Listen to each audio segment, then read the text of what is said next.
Nah, buat materinya berarti kita sekarang masuk ke transaksi interperusahaan obligasi untuk bonds. Nah, untuk materinya sendiri sebenarnya ini bisa dibilang sekitar setengahnya dari materi aset tetap.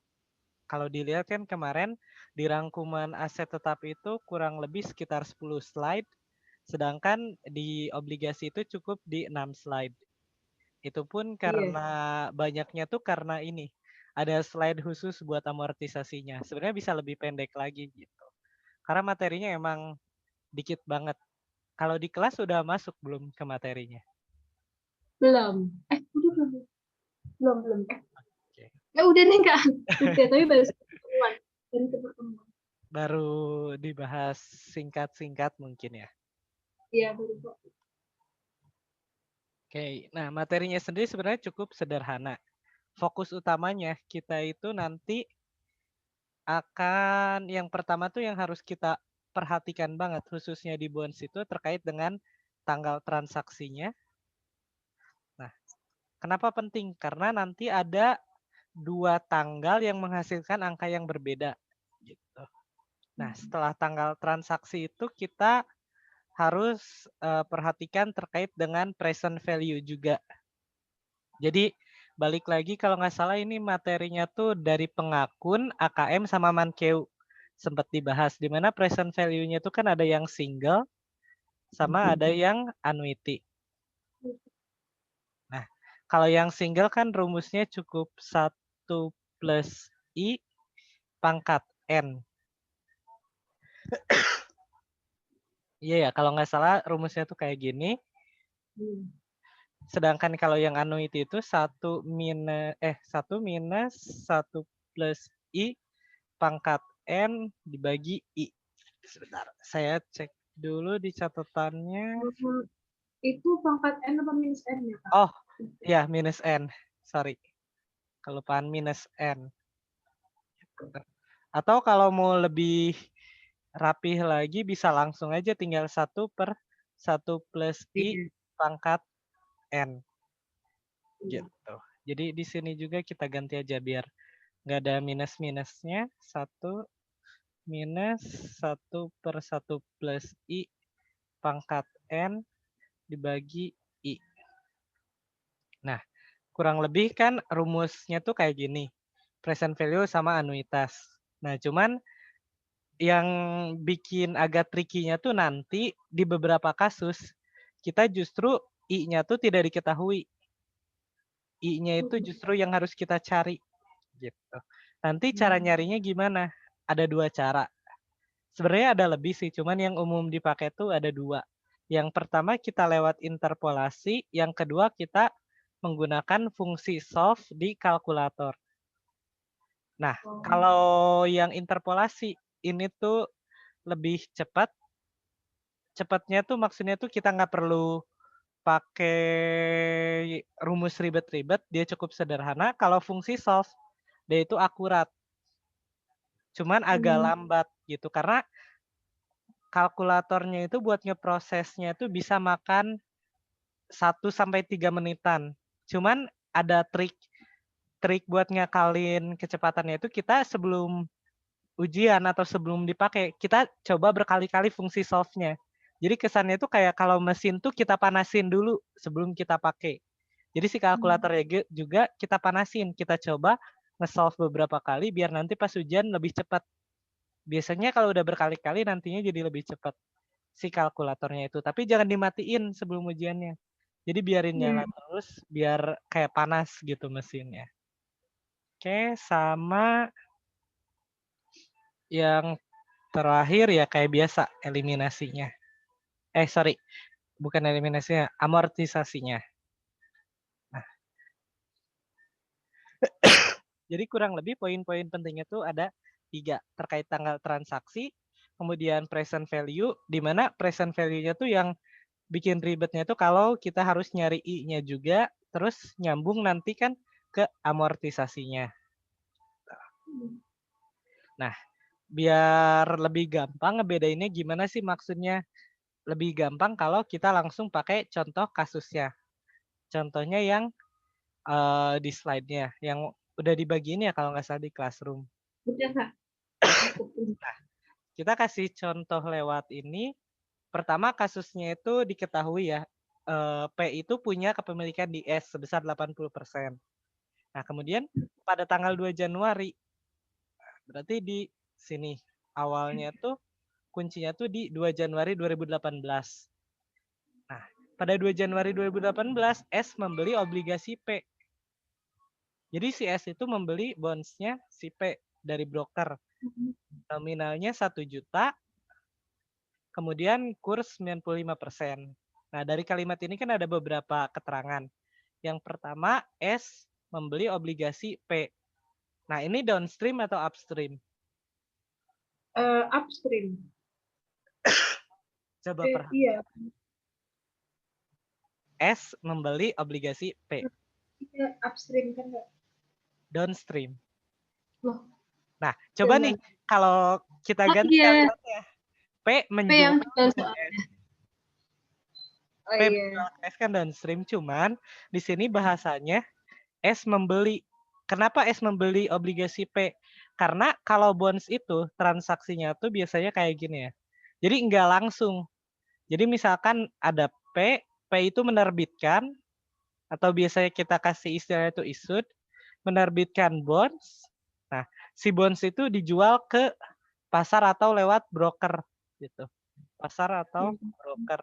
Nah, dari sini baru dia jual ke pihak-pihak lainnya. Di antaranya kayak tadi S, misalkan ada T, U, C, dan kawan-kawan pokoknya. Jadi istilahnya tuh kita jarang bakalan nemuin P jual ke S secara langsung. Tapi biasanya bahasanya S membeli obligasi P dari broker atau dari pasar kayak gitu.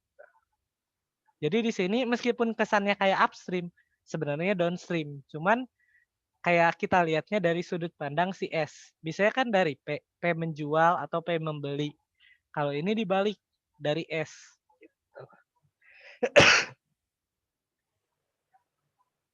Oke, itu yang pertama. Terus yang kedua. Yang kedua itu dibilang yang dibeli berapa? Yang dibeli itu obligasi yang memiliki nilai nominal sebesar 1 juta dengan kurs 95%. Nah, 1 juta ini buat apa? 1 juta ini tuh kita lihat untuk proporsi yang dibeli. Kalau kita baca di kalimat selanjutnya, kita tahu ternyata bonds payable si P itu yang beredar itu ada 1 juta. 10 juta, sorry. Berarti yang kita beli berapa? 1 juta per 10 juta. Berarti kita cuman beli sebesar 10%. Jadi obligasi P itu aslinya ada 10 juta nih, cuman yang dibeli sama si S itu cuman 10%. Gitu. Jadi S itu cuman beli 10%. 10% bondsnya si P. Oke. Nah, dipakainya di mana nanti? Nah, selanjutnya apa tadi? Tadi dibilang dengan kurs 95%. Nah, ini jenis variasi yang pertama. Sorry, bentar. Kurs 95% itu artinya kita membeli dengan harga par atau nominal dikalikan 95%. Gitu. Nilai par atau nilai nominalnya tadi berapa? Itu kan 1 juta. Kita kalikan 95%. Berarti yang harus kita bayarkan itu cuman 950.000. Nah, ini variasi yang pertama. Kita beli dengan kurs 95%. Bisa juga misalkan dikasih tahunya tuh lewat bunga. Misalkan kupon rate atau suku bunga si obligasinya itu diketahui 10%. Terus market rate-nya misalkan diketahui 12%. Nah, di soalnya tuh dibilang S membeli 10% bonds obligasi P seharga pasarnya atau sebesar market value-nya. Jadi kita nggak dikasih tahu lewat kursnya, tapi kita dikasih tahu lewat bunganya. Nah, kalau kayak gini berarti kasusnya kita harus cari present value-nya dulu. Cari present value-nya, nanti kan ketemu misalkan present value-nya tuh ketemu 9.750.000. Kan parnya totalnya tadi 10 juta.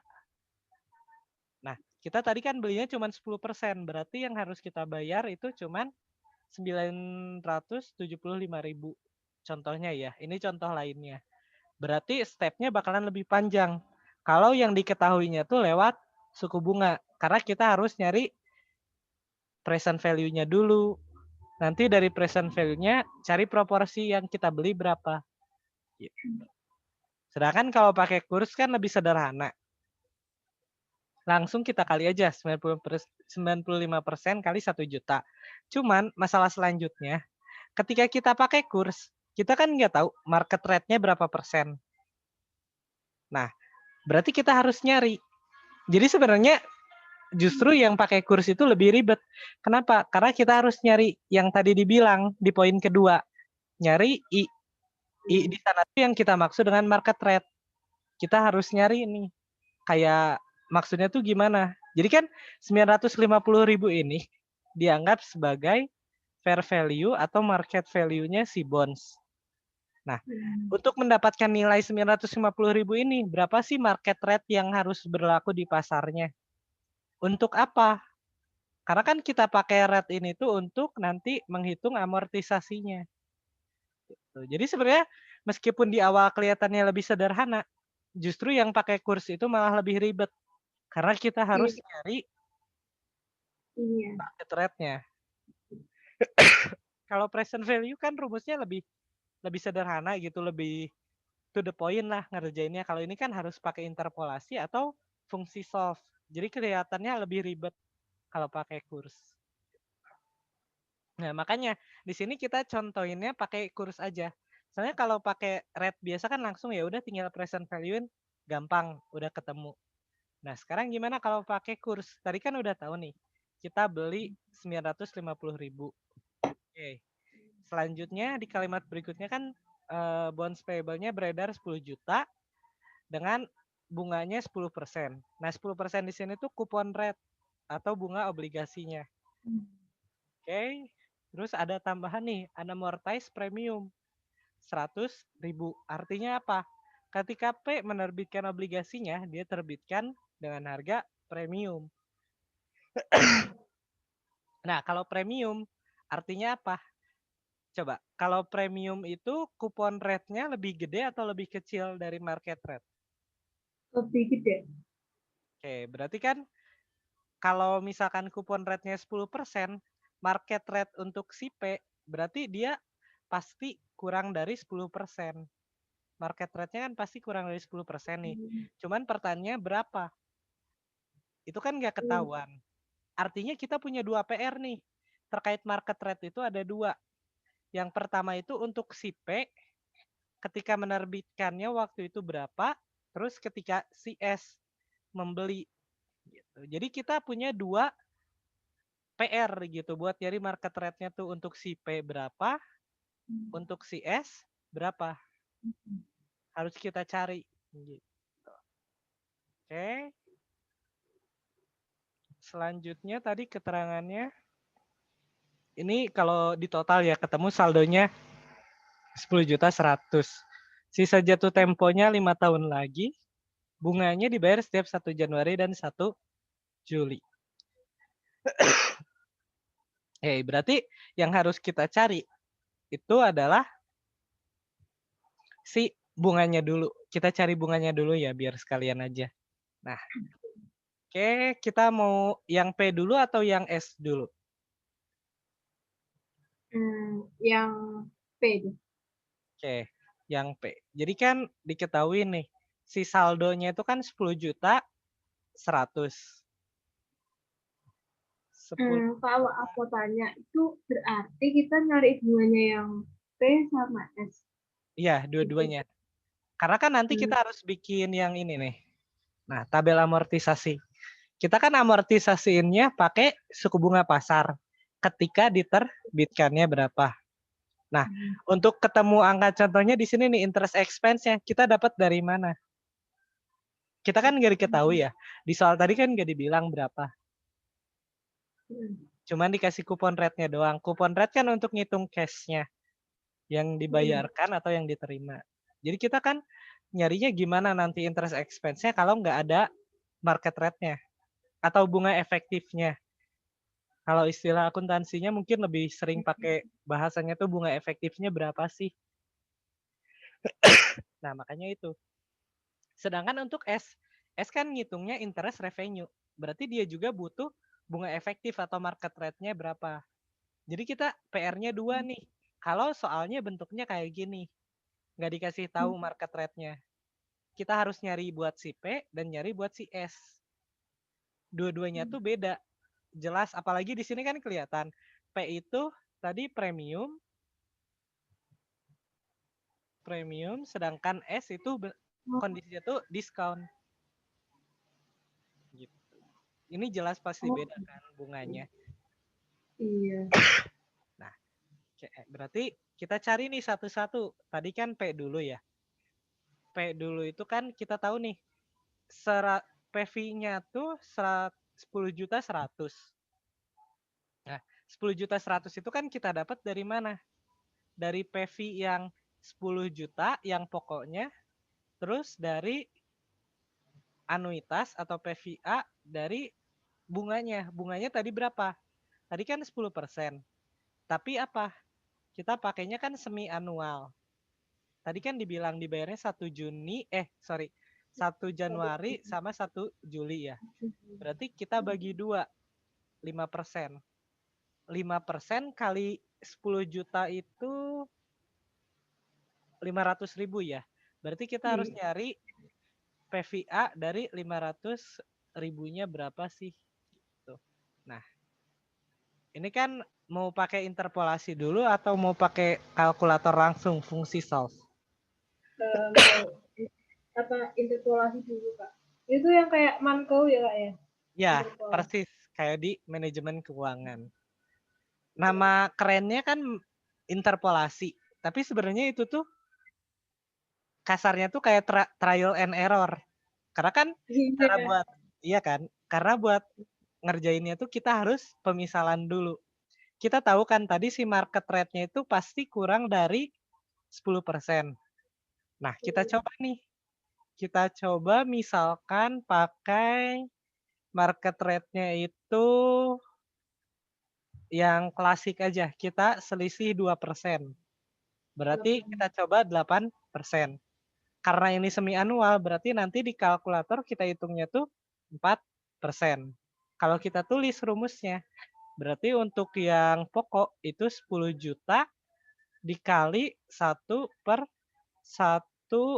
ditambah 4%. Nah, tadi berapa? Periodenya tuh kan, salah buka. Tadi tuh 5 tahun.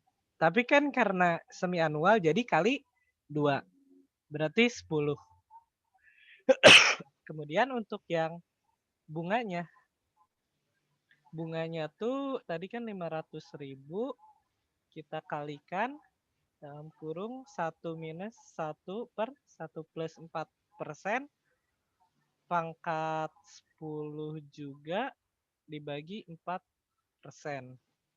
Nah, ini kita hitung dulu pakai kalkulator bentar ya.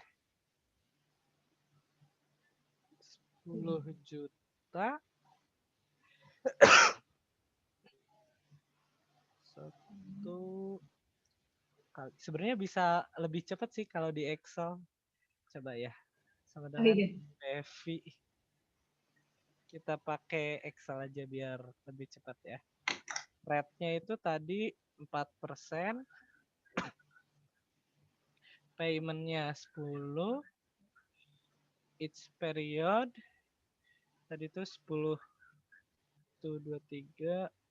Ini berapa? 1, 2, 3, 4, 5, 6. 10 juta. Share value-nya yang kita cari. Tipenya itu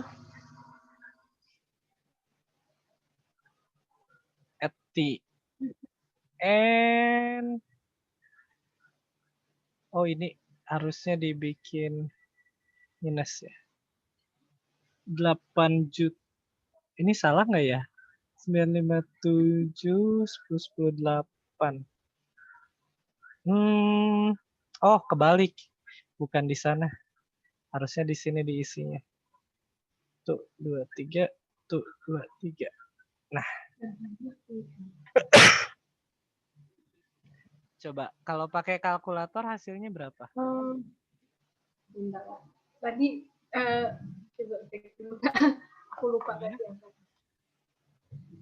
Kalau di Excel ini 6 juta. Nah, rumusnya ini ya. Kita coba cek di kalkulator. Kali 1 per 1,04 pangkat 10. 6.755.641. Sama ya? Sama ya di kalkulator juga. Kak mau tanya, apa itu tadi Excel bisa kayak gitu sih Kak? Oh, Ingin tahu. ini tuh pakai rumus formula di Excel. Kita kan mau nge-present value. Berarti kita udah ada di Excel. Rumusnya tuh tinggal ketik sama dengan PV. Wah, iya. Tapi kan kalau di sini, kalau misalkan belum hafal rumusnya, tinggal diklik FX. Klik FX, nah di sini ada keterangannya. Rate itu apa? Rate itu di sini kan dibilang interest rate per period. Tadi kan kita semi annual, berarti bagi 2 dulu, 4%. Terus N per itu jumlah pembayarannya. Periodenya berapa kali sih? Tadi kan 10 kali. Nah, ini kan yang single. Nggak pakai cicilan. Payment itu cicilannya. Ini kan karena single nggak pakai cicilan, berarti kita pakainya payment-nya kosongin. Karena kan dia dibayarnya tuh di akhir periode doang kan kalau yang pokok. Nggak dicicil. Berarti kita langsung isinya tuh di future value atau di FV-nya. FV-nya tuh kan 10 juta. 1, 2, 3, 1, 2, 3. Nah, di sini kan mungkin tandanya jadi minus. Jadi itu kan minus plusnya nggak masalah. Tinggal kasih minus di sininya atau plusnya di mana. Itu Ini kenapa kalau yang disini? kenapa dijadiin minus? Iya. Sebenarnya nggak terlalu tahu juga kenapa di Excel-nya minus gitu. Lupa. Oh, gitu. Kayaknya harusnya ada ya. Emang harus minus ya? Emang Harus minus harusnya ya? gini mungkin. Aturan settingan dari rumusnya gitu. Dari rumus sananya di sini kasih minus dulu. Biar di sininya positif. Tapi kan nggak masalah sih sebenarnya itu plus minusnya. Cuman ini kan yang penting hasilnya. Gitu. Ini kalau single. Ini kalau single. Tadi kan udah kita buktikan di kalkulator sama. Nah sekarang pertanyaannya, yang apa bunganya, yang anuitas bisa nggak? Kita coba lagi. Rate-nya kan sama ya. 4%. Periodenya 10 kali. Nah, kalau bunga kan ada pembayaran per bulannya. Tadi itu 500 ya. 1, 2, 3. 500.000. Nah, kayaknya emang harus selalu dikasih minus gitu. Biar di sininya jadi positif. Oke. Nah, kita coba dulu ketemu ini hasilnya 4 juta. Kita buktikan dulu nih di kalkulator. Benar nggak? Kalau hasilnya sama, berarti bisa juga yang anuitas pakai rumus itu. 23 kali 1 minus 1 per 1,04 pangkat 10 0,04. Dan ternyata di kalkulator hasilnya sama. Berarti kita bisa pakai apa namanya? Rumus tadi itu untuk anuitas dan juga yang single. Bedanya kolom yang kita isi. Kalau anuitas kan ada bayar per bulan. Iya. Berarti kita isinya di kolom PMT. Kalau baca di deskripsinya kan payment made each period. Atau kalau kita terjemahkan ke bahasa ManQ-nya, anuitas gitu. Tapi kalau yang single itu berarti kita pakainya FV. FV itu langsung di akhir, jadi sekali doang di akhir. Ini single. Gitu. Tinggal kita jumlahin aja ketemu. Ini kalau pakai Excel kan lebih cepat gitu. Bisa cepat, nggak perlu di kalkulator ini. Apalagi kalau sekarang kan masih online, jadi mungkin bisa lah gitu. Kalau kalkulatornya lagi error atau lagi gimana, tinggal pakai Excel. Gitu. Biar nggak lupa, tinggal Excel-nya dikasih template aja. Contohnya kayak gini. Ini tuh buat misalkan PV single, ini PV anuitas. Nah, jadi biar nggak lupa, oh kalau single tuh ngisinya gini, kalau anuitas tuh ngisinya gini. Gitu. Dikasih catatan. Bisa. Oke, ketemu. Ketemu hasilnya 10 tadi tuh 4.055.448. Tahu langsung kita jumlah aja ya. Kita jumlah tadi hasilnya 10.811.090. 10.811.090. Nah, ini kan kejauhan ya. Target kita tadi kan 10.100.000. Tapi di sini 10.800.000. Nah, berarti kan yang kita cari itu misalkan kita simbolkan X. X itu berada di antara 10 juta tadi tuh 10 juta biasa, dia tuh di atas 10 juta, terus tapi di bawah 10.811.090. X itu yang ini, yang 10.100.000. Iya. Yang kita carikan berarti kalau 10 juta itu kan kita dapat kalau kita present value-in dengan kupon rate-nya atau sama kayak kupon rate 10%. Nah, terus kalau 10.811.000 itu tadi kita pakai 8%. Nah, berarti kan artinya si X ini tuh dia pasti lebih dari 8%, tapi kurang dari 10%. 9%. Nah, kalau kita coba terus-terusan, itu kan kayak terlalu makan waktu gitu, kayak kelamaan. Nah, makanya kita pakai interpolasi. Biar apa? Biar nggak kelamaan. Kalau kita coba satu-satu, mending gitu kalau angkanya pas 9%. Tapi kebanyakan hasil interpolasi itu kayak 9,132.790 gitu. Jadi nggak bulat lah gitu angkanya. Tapi catatan ya, interpolasi itu kurang akurat. Jadi dia tuh pembulatannya tuh nggak terlalu pas gitu. Jadi ada errornya dikit. Tapi mendekati gitu. Dia tuh mendekati. Contohnya kayak di sini mana ya? Di sini kan di interpolasinya dia malah 11,35 sekian persen.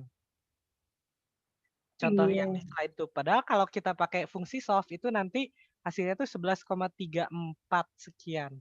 Jadi ada margin of error-nya kalau interpolasi. Jadi nggak bakal pas gitu. Kalau bikin tabel amortisasi pakai hasil interpolasi itu nantinya dia itu nggak bakalan bulat di akhirnya tuh nggak bakal misalkan jadi 1 juta atau 10 juta. Antara kurang atau lebih. Tapi nggak masalah. Biasanya kita abaikan. Jadi di akhirnya tuh kita buletin aja ya udah nggak apa-apa. Kita lihat nih contohnya. Berarti caranya gimana? Kita kan pengen nyari si X nih. Caranya tuh rumusnya. Kita pakai sebentar. IN. IN itu I nominal atau si kupon rate-nya ditambah par value dikurangi yang kita targetkan bisa dibilang market value-nya. Market value targetnya yang 10.100.000 tadi dibagi selisih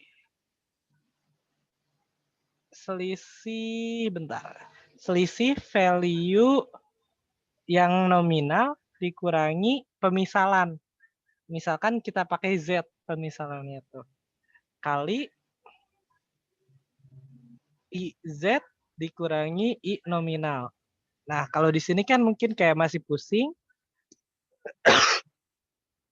Oke, ini kurungnya, jangan lupa. Nah, biar lebih gampang kita masukin angkanya dulu. X sama dengan nominalnya itu kan tadi 10%. Oke, terus parnya itu kan 10 juta.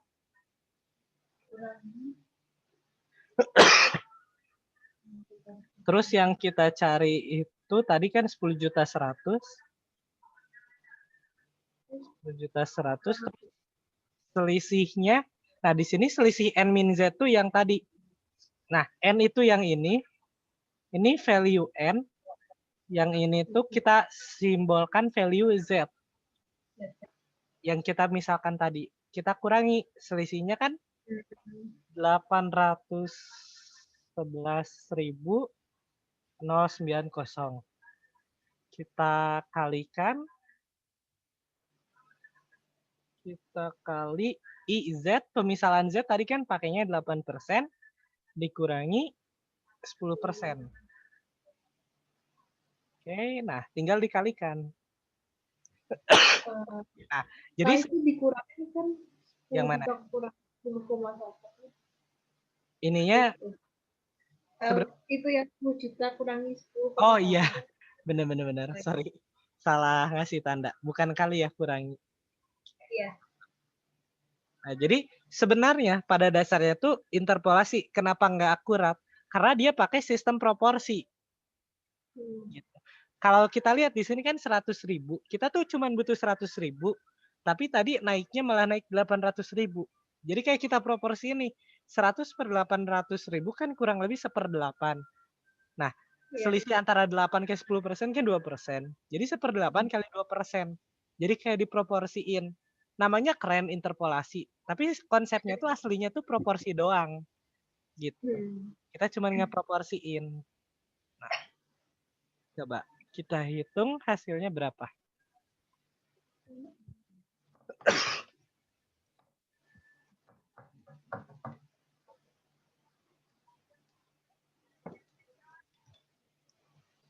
%, ditambah Kakak tadi yang 811 dari mana ya, Kak?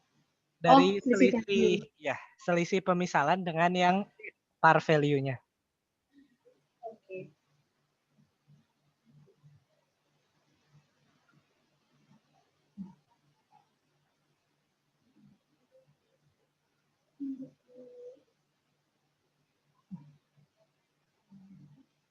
Berarti ketemu hasilnya tuh kurang lebih 10,24658176. Atau kalau kita bulatkan 10,25%.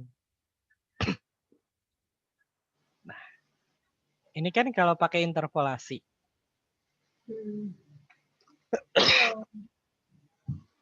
Benar nggak hasilnya segini? Nggak tahu di kalkulator keluarnya jadi kayak coba cek benar atau enggak ya. 1/8 kali 2%. Iya benar sih harusnya. 10, apa salah ya? Bentar. Oh, kurangi. Sorry. Iya. Di sini tuh IN dikurangi, bukan ditambah ya. Pantesan. Tadi kan kita tahu jawabannya tuh di antara berapa tadi? 8 dan 10%. Kalau ditambah kan tadi jadi 10 lebih. Itu kan udah jelas salah. Kok jadi di atas 10%? Berarti tadi tuh harusnya dikurangi. Berarti kurangi itu 9,75% kurang lebih. Ini kalau udah kita bulatin ya, hasilnya tuh kurang lebih 9,75%. Nah, kalau hasil yang lebih akuratnya itu 9,74%.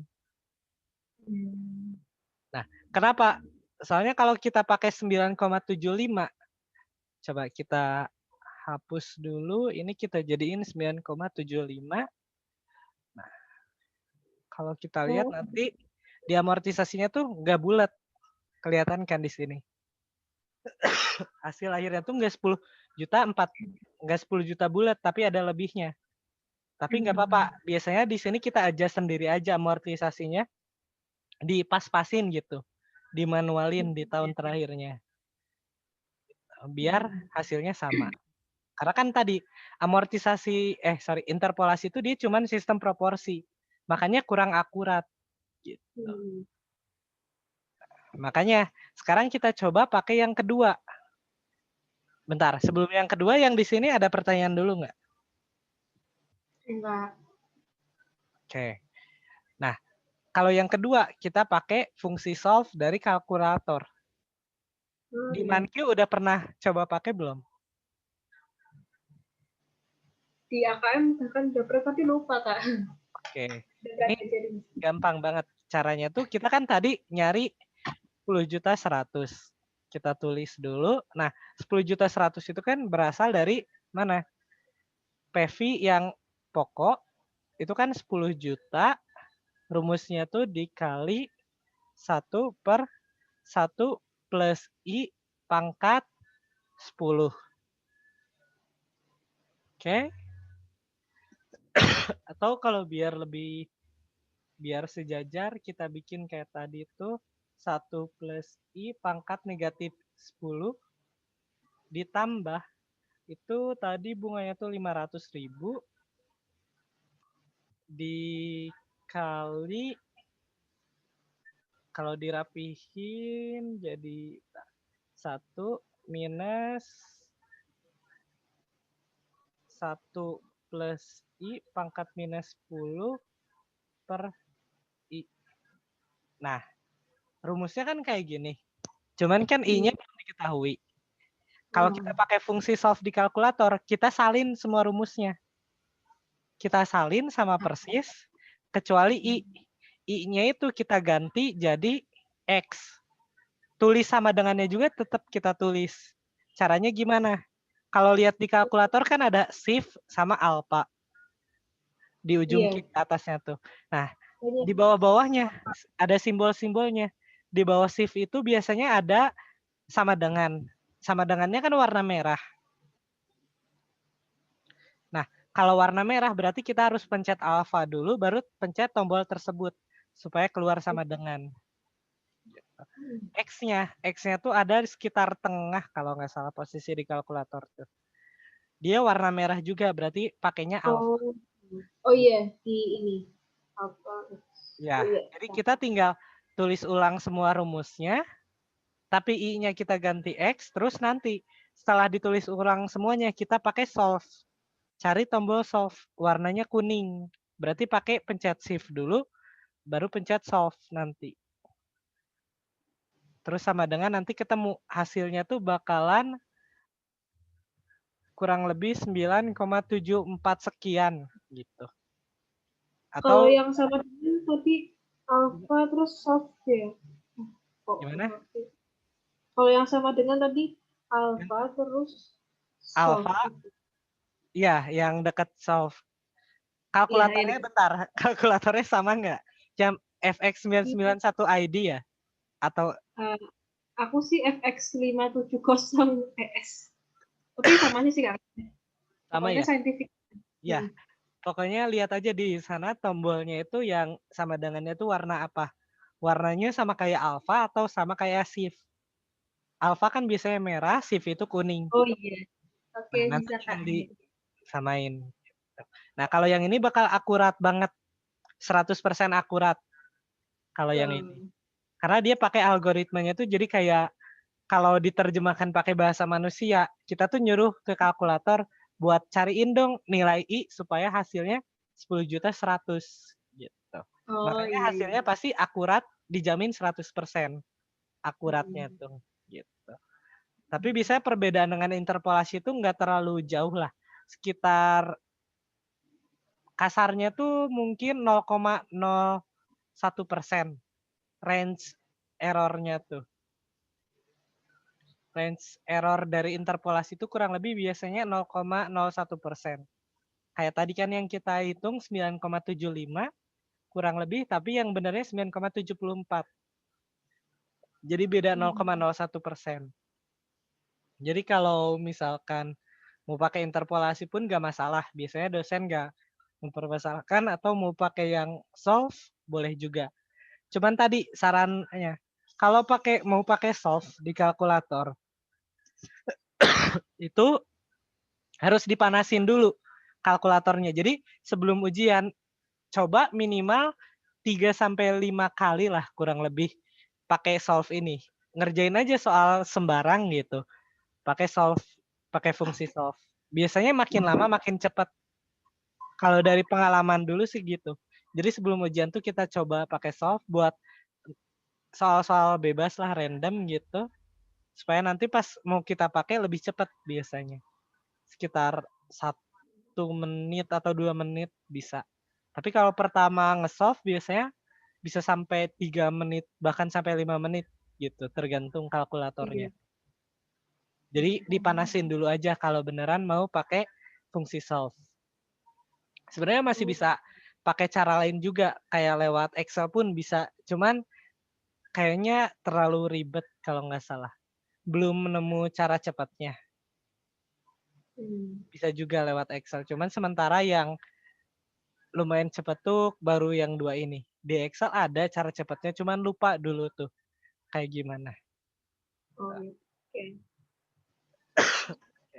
Ini salah satu step yang penting. Kalau misalkan tadi variasinya kita nggak dikasih tahu market rate-nya berapa. Tapi ini kan tadi baru yang P doang. Ini baru yang P doang. Nah, buat nyari yang S sama persis. Caranya sama. Gitu. Nanti hasilnya kurang lebih kayak gini ya. Untuk P itu 9,74%. Kalau untuk yang S itu 11,34%. Intinya caranya sama, cuman tadi angkanya doang kan yang beda. Kalau P kan tadi premium, berarti market rate-nya lebih kecil. Kalau yang S tadi kan diskon, market rate-nya lebih gede. Caranya sama persis kayak tadi. Jadi tinggal kita masukin angka-angka S-nya. Kalau interpolasi kita misalin lagi. Biasanya buat gampangnya golden rule-nya. Ya minus atau plus 2% gitu. Dari 10 kalau diskon berarti sama pemisalannya ke 12% misalkan. Oke, nah itu untuk nyari I-nya. Kak mau coba sekalian dong yang S. Yang S boleh. Yang Mau yang rumus interpolasinya atau mau yang rumus kalkulator aja? Kalkulator aja boleh. Yang S itu kan tadi kita nyarinya berapa? 950.000. Iya. Nah, 950.000 itu kita dapat dari mana? Dari pokok. Pokoknya berapa? Tadi kan nilai nominalnya diketahui ya, 1 juta. Atau gampangnya 10% dari yang si P. Berarti 1 juta dikali 1 plus I pangkatnya gimana? Ini 9,5 juta pas 950 juta. 950.000. Yang S kan? Iya. Yang S kan, bentar. Mana dari 1 juta ya? Iya. Oh, iya. Tadi kan dari 1 juta. 95% berarti jarang, soalnya jarang dibeli semuanya. Biasanya cuma sebagian gitu. Malah nggak pernah nemu yang beli sampai 100% gitu. Karena itu terlalu gampang. Kalau dipakai cuman sebagian, kadang soalnya kita suka lupa nolnya kelebihan atau gimana gitu. Jadi emang trap-nya di sana gitu. Oke. Ini yang buat singlenya. Terus kalau yang anuitasnya berarti tinggal bunganya tadi kan cuma 10%, berarti cuma 50.000. 50.000 dikali 1 minus 1 plus I pangkat negatif 10 dibagi I kasih kurung. Nah, kayak gini. Nanti tinggal kita pakai fungsi solve kalau di kalkulator. Dan kayaknya emang lebih enak pakai solve aja sih daripada interpolasi. Lebih lebih gampang, lebih simpel juga. Oke. Gimana udah? Udah. Ini tuh kurang lebih 11, berapa ya tadi tuh? 11,34%-an kurang lebih. Nah, ini kan udah ketemu nih si bunganya. Setelah ketemu bunganya, kita bisa bikin tabel amortisasinya. Tabel amortisasi pasti udah hatam lah ya. Kalau untuk si P kan kita interest expense. Karena P kan yang menerbitkan. Kalau S kan dia membeli. Dia kan investment in bonds. Jadi kayak investasi, berarti dapatnya revenue. Gitu. Buat amortisasinya, berarti ya selisih antara interest dengan cash-nya. Entah cash yang dibayar atau diterima. Gitu, tergantung posisinya. Nanti kan ketemu gitu. Si tabel amortisasinya udah jadi, sebenarnya nggak perlu semua sih. Biasanya kan soal itu paling 1 sampai 3 tahun lah paling ekstrimnya juga biasanya 1 sampai 3 tahun. Jadi nggak perlu semua, paling banyak pun setengahnya kayaknya dibikinnya. Tinggal lihat di soal aja dia mintanya sampai tanggal berapa sih gitu. Oke. Nah, ini udah kan? Nah, tadi kan kalau kita lihat berarti kan poin 2-nya udah selesai, poin 3-nya selesai. Nah, sekarang terkait dengan poin pertama, tanggal transaksi. Nah, maksudnya gimana nih? Tadi kan dibelinya tanggal 2 Januari ya kalau nggak salah. 2 Januari 2018. Nah, saldo bonds payable-nya. Bonds payable-nya itu ada 10.100.000. Sorry. 10.100.000 terus yang dibeli S kan nanti akunnya investment in bonds ya. Investment in bonds itu 950.000. Nah, di sana ya. Jadi kalau waktu jurnal itu kurang lebih kayak gini. Di S itu dia bakalan nyatet ketika beli itu dia investment in bond di debit, kreditnya cash sebesar 950. Jadi dianggapnya tuh kayak investasi gitu. Kita beli bondsnya si P. Oh, sebentar.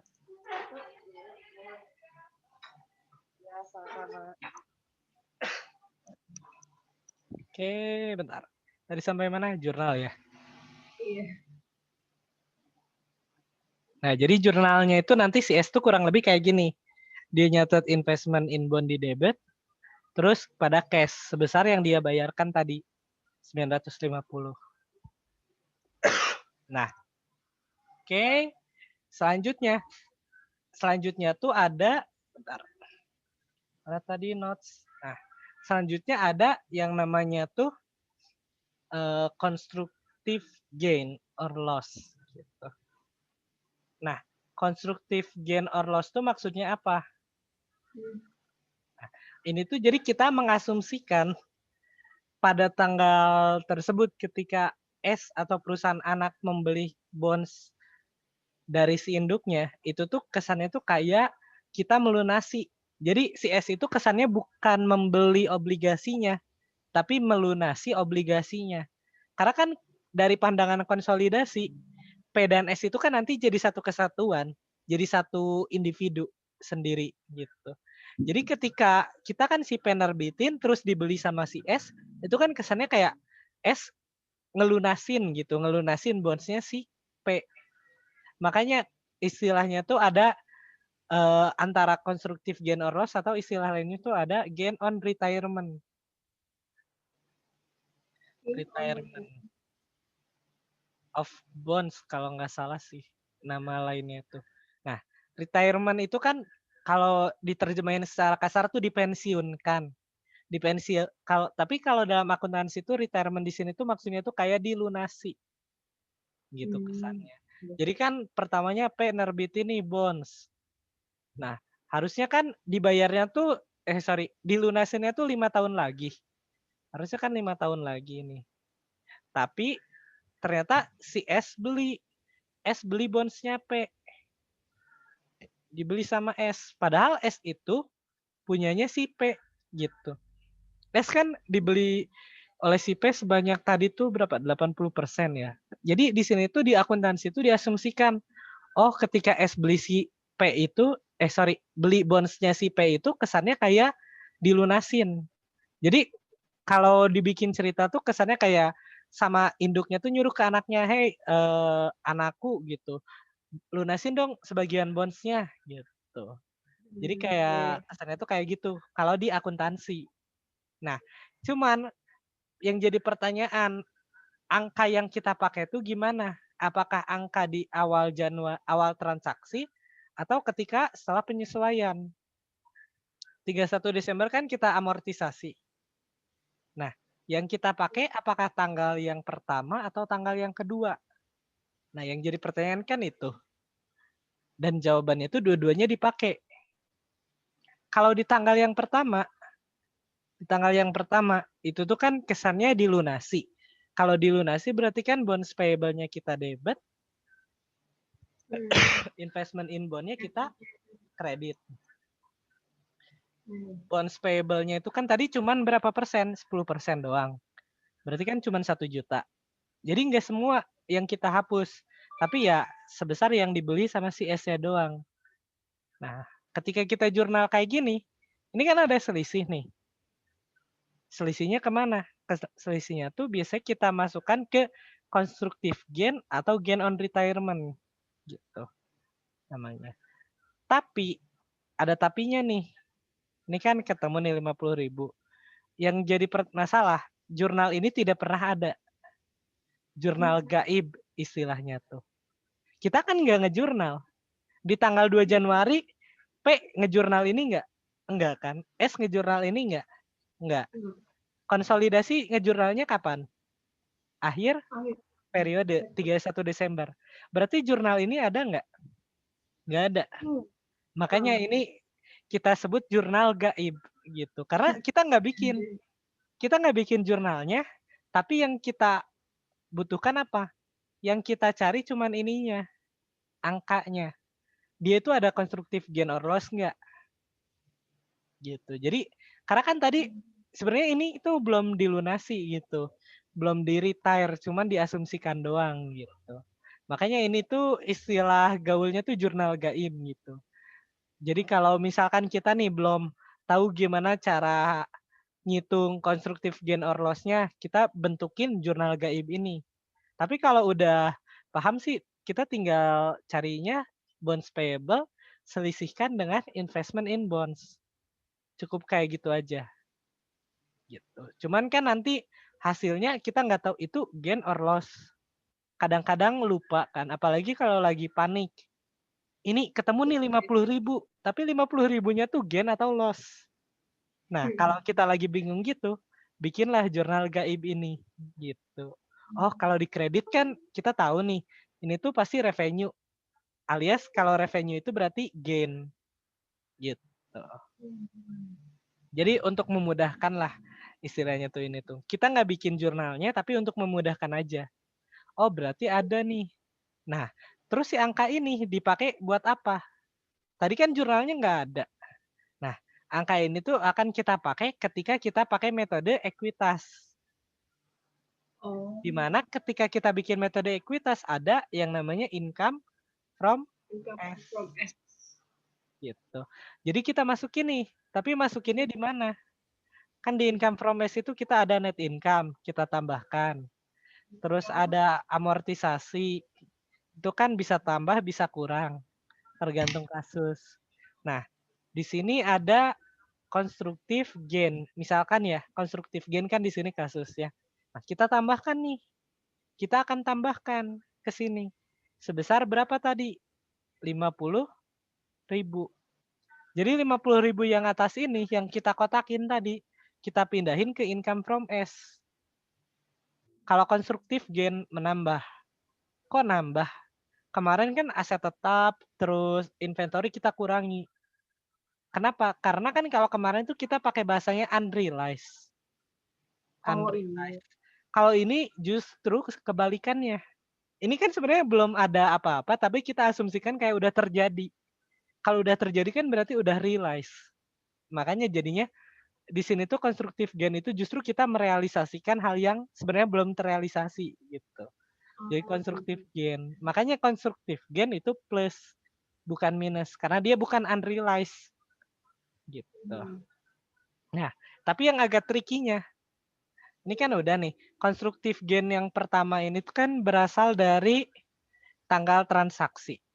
Tanggal transaksi selisih antara bonds payable dengan investment in bond. Nah, dari yang kita pelajari, selalu ada pasangannya kan. Antara contohnya nih, ketika inventory, pasangannya tuh antara UP dengan RP. Unrealized profit dengan realized profit. Aset tetap, ada unrealized gain pasangannya dengan realized gain. Nah, pertanyaannya, kalau konstruktif gain or loss, ada pasangannya juga nggak? Jawabannya masih ada. Gitu. Biasanya kita sebutnya tuh piecemeal recognition, PR. Oh, Nah, biasanya kan kita sebutnya piecemeal recognition. Tapi kalau di sini justru piecemeal de-recognition. Jadi kalau kita jabarkan, ditulis tuh piecemeal de-recognition. Maksudnya apa? Ini kan di awal kita akuin nih. Padahal akuinnya dari mana? Dari jurnal gaib. Aslinya kan nggak ada. Tapi kita ada-adain.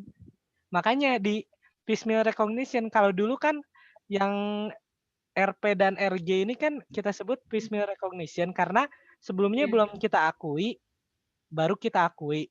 Kalau di sini kan kita nggak ada tiba-tiba ngakuin. Berarti di sini perannya kan kebalikannya.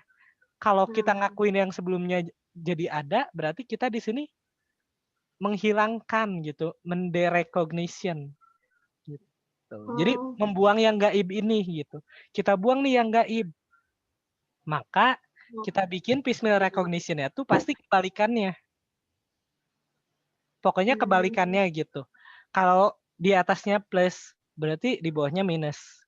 Kalau constructive loss kan minus, berarti di bawahnya plus. Gitu. Intinya kebalikannya gitu. Piecemeal recognition itu selalu kebalikannya. Tapi di sini diganti sedikit. Jadi bahasanya de-recognition. Kenapa? Karena kita udah ngakuin jurnal gaib di awal. Kita hapus nih. Pertanyaannya kok kita hapus? Kenapa sih kita hapus?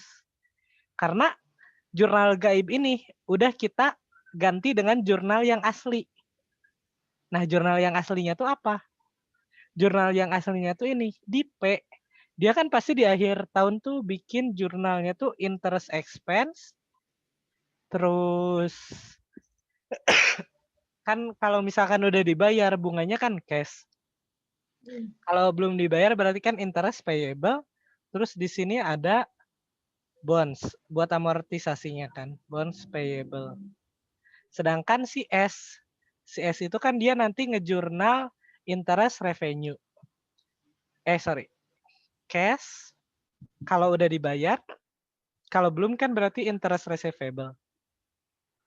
Terus interest revenue, terus ada selisihnya tuh investment in bond. Selisihnya investment in bond. Nah, dia kan ngejurnal ini. Nah, terus kalau di pandangan akuntansi, yang konsolidasi ini kan dari diri sendiri ya. Revenue ini kan sebagian dari si P. Expense ini kan sebagian dikasih ke S. Maka nanti akan kita hapus. Di sini tuh akan kita hapuskan. Hapuskan interestnya. Gitu. Gimana ngitungnya? Nah, pertama kan misalkan interest expense-nya ya. Interest expense-nya itu misalkan totalnya 1 juta. Terus ada interest revenue-nya misalkan 900.000. Nah, ini ada selisih kan? Ada selisih sebesar 100.000. Nah, si 100.000-nya ini yang kita masukkan ke PR. Gitu. Ke piecemeal recognition tadi. Kita masukkan ke sini. Sorry, kok kegedean ya angkanya? Kegedean bentar. Tadi kan konstruktif gainnya cuma 50.000. Berarti ini misalkan 980. Nah, berarti kan selisih 20.000. Berarti nanti di sini akan kita kurangi 20.000. Gitu. Jadi kalau yang tadi kan kita selisihin antara bonds payable dengan investment. Kalau yang piecemeal itu kita selisihinnya tuh interest expense dengan interest revenue-nya. Gitu. Ini kan bukan jurnal gaib. Dua jurnal ini kan ada. Asli gitu, eksis. Jadi si jurnal ini tuh menggantikan jurnal yang konstruktif gain gitu kesannya tuh. Maksudnya ini si jurnal gaibnya udah kita buang. Udah ada kok yang aslinya gitu, yang eksisnya yang benar-benar ada. Makanya harus kita buang yang gaibnya. Gitu. Nanti kan kalau di jumlah-jumlah sampai akhir, piecemeal-nya tuh bakal totalnya tuh sama kayak konstruktif gain. Nanti jadi 50.000. Nah, tapi kan di sini contohnya ada dua ya. Bentar. Di sini kan bayarnya semi anual. Ada, nah berarti kan kalau di jurnal lengkapnya kurang lebih kayak gini. P kan bayar 1 Juli sama 1 Januari. Makanya di 31 Desember itu masih payable. S itu kan nerimanya 1 Juli dan 1 Januari. Makanya di sini ada interest receivable. Nah, yang kita selisihkan tuh totalnya ya. Kita totalin dulu nih selama 1 tahun berapa. Nah, tapi jangan lupa S itu cuma 10%. Makanya si P-nya nanti kita kalikan 10%. Jadi kan kalau kita hitung selisihnya berapa nih? 98.000 dikurangi 108.000. Berarti sekitar 10.000 kan kurang lebih. Makanya pas di sini mana? Nah, di sini kan hasilnya tuh jadi cuma 9.563. Itu selisih antara interestnya. Tuh. Kalau kita lihat di versi lengkapnya kayak gini. Itu baru yang income from S ya. Baru yang income from S. Nah, sekarang kita mulai masuk ke yang konsolidasinya. Yang konsolidasinya jauh lebih gampang. Lebih sederhana gitu. Konsolidasi kan pokoknya akhir tahun. Akhir periode, 31 Desember 2012. Ya udah, kita tinggal bikin 2 jurnal. Yang pertama, hapus bonds payable dan investment in bonds. Bonds payable kan normalnya kredit, hapusnya di debit. Tapi sebesar pembelian S ya, sebesar intercompany-nya. Sebesar intercompany-nya tadi kan berapa? Cuman 10%. Berarti bonds payable-nya itu kali 10%. Terus di sini investment in bond-nya kan tadi normalnya debit, berarti masukin ke kredit. Nah, ini pasti ada selisih nih. Selisihnya kita masukin ke mana? Ke konstruktif gain. Atau kalau nggak salah, pakainya tuh di konsolidasi itu namanya gain on retirement. Pakainya tuh. Kalau di konsolidasi itu bukan pakai konstruktif gain, seingatku ya. Tapi pakai istilah itu gain on retirement of bonds. Ini yang pertama. Terus yang kedua tuh kita akan ngehapus interestnya. Baik interest expense maupun interest revenue. Sama kayak tadi. Sebesar intercompany-nya. Intercompany-nya berapa? Tadi kan 10% juga. Revenue normalnya di kredit, berarti kita hapusnya itu di debit. Interest revenue, terus interest expense, nanti selisihnya ke gain or loss. Gitu. Gain on retirement. Ini pemisalannya ya. Jadi konsolidasinya cukup sederhana. Angkanya di mana? Lihat aja di saldonya. Saldonya berapa? Gitu. Tadi kan, bentar, di slide. Nah, di slide ini kan ada nih. Saldo setelah amortisasi itu 10 juta sekian. Tapi kan 10% doang. Tinggal kali 10%. Ini kan bonds-nya. Kita selisihin. Nanti ketemu jurnal eliminasinya kayak gini. Sederhana banget. Dan nggak ada variasi. Variasinya cuma di gain or loss doang. Dia gain atau loss. Gitu. Nah, ini untuk tahun yang pertama. Oh ya, tadi lupa dibilang ya. Konstruktif gain itu cuma di tahun pertama doang. Sama kayak unrealized gain, unrealized profit itu cuman di tahun transaksinya doang kan. Tapi piecemeal-nya kan terus ada gitu. Jadi tahun kedua tuh cuman ada piecemeal-nya doang. Sama kayak aset tetap yang depreciable. Kan di tahun-tahun berikutnya nyisanya cuman piecemeal-nya doang. Tuh. Nah, ini kan eliminasinya yang tahun pertama. Metode cost dan equity itu sama persis kalau tahun pertama. Perlakuannya mirip aset tetap. Aset tetap kan tahun pertamanya sama persis. Iya. Mau cost atau equity. Nah, tahun keduanya dan tahun berikutnya lah kita bilang. Bedanya tinggal gain-nya kita ganti aja. Kalau cost itu berarti ganti ke RE, kalau ekuitas itu kita ganti ke investment in S. Sama persis kayak di aset tetap gitu. Jadi konsep intercompany itu bisa dibilang sama semua gitu. Bedanya cuma di penyesuaian nama akunnya, terus perlakuannya. Gitu. Ini kan penyesuaian kita ngapus interest itu kan ini mirip kayak nge-adjust depresiasi gitu. Cuman meskipun beda, tapi konsepnya mirip-mirip dikit kan. Jadi bonds tuh kesulitannya cuma tadi ngebedain tanggal, present value sama amortisasinya. Gitu. Oke, ada pertanyaan? Oke, belum ada. Nah, cuman segitu. Materi bonds tuh emang Oh iya. Oh iya. udah gitu. Cukup Oh iya. cuman